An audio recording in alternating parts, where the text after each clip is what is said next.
നമസ്കാരം, ഭാരത് ലൈവിലേക്ക് സ്വാഗതം. ഈ 2 ദിവസമായി നമ്മുടെ ചർച്ചാ വിഷയം തന്നെ ക്ലാസ് മുറികളിലെ നിസ്കാരവുമായി ബന്ധപ്പെട്ടുള്ളതാണ്.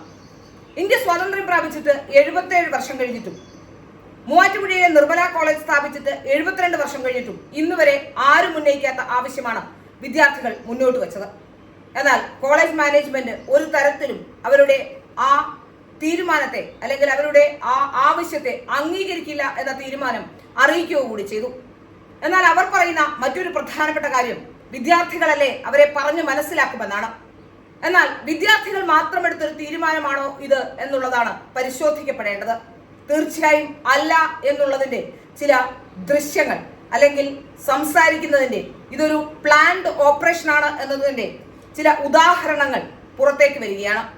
അതുമായി ബന്ധപ്പെട്ട് കോഴിക്കോടുള്ള ഒരു മൗലവി നടത്തുന്ന പ്രഭാഷണം നിങ്ങൾക്കിവിടെ കേൾക്കാവുന്നതാണ്. അതിന്റെ പ്രസക്ത ഭാഗങ്ങളിലേക്ക്. കോഴിക്കോട് ജില്ലയിൽ പെൺകുട്ടികൾക്ക് വേണ്ടി നമസ്കാരവുമായി ബന്ധപ്പെട്ട് ക്ലാസ് എടുത്തു കഴിഞ്ഞ് 3 പെൺകുട്ടികൾ എഴുന്നേറ്റുന്നു. എന്നിട്ട് പറഞ്ഞു, സാർ, ഞങ്ങൾ ഇന്ന് പഠിച്ചുകൊണ്ടിരിക്കുന്ന ഞങ്ങൾ 3 പേര് ഒരു കലാലയത്തിലാണ് പഠിച്ചുകൊണ്ടിരിക്കുന്നത്. ആ 3 പേരും പഠിക്കുന്ന ഞങ്ങളുടെ കലാലയത്തിൽ നിസ്കരിക്കാൻ സൗകര്യമില്ല. അതുകൊണ്ട് തന്നെ ളുഹറും അസറും ഞങ്ങൾ നിസ്കരിക്കല്ല. വീട്ടിൽ വന്നിട്ട് പിന്നെ ഞങ്ങൾ മഗ്രിബ് ഇശാക്ക് നിസ്കരിക്കും.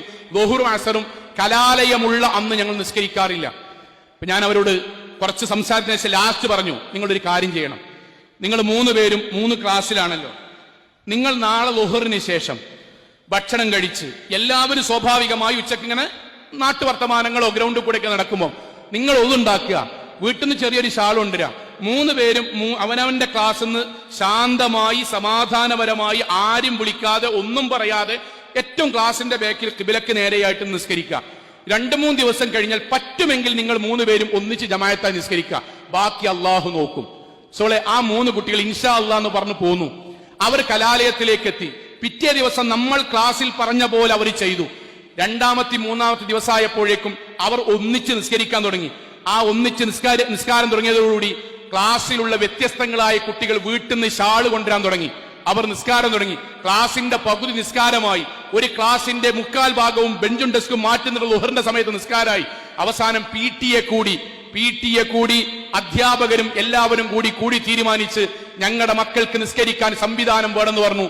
ഇന്ന് ആ കലാലയത്തിൽ 150 പെൺകുട്ടികൾക്ക് നിസ്കരിക്കാനുള്ള പള്ളി കയറ്റി. 3 പെൺകുട്ടികൾ. അള്ളാഹുവിന്റെ കൂടെ ഞങ്ങൾ ആരും ഈ കലാലയത്തിൽ ആരും ഒപ്പല്ലെങ്കിലും ഞങ്ങൾ 3 പേരും ദീനിന്റെ മാർഗത്തിൽ നിൽക്കുന്നു പ്രഖ്യാപിച്ചപ്പം അള്ളാഹ് കൊടുത്ത സമ്മാനാണ്.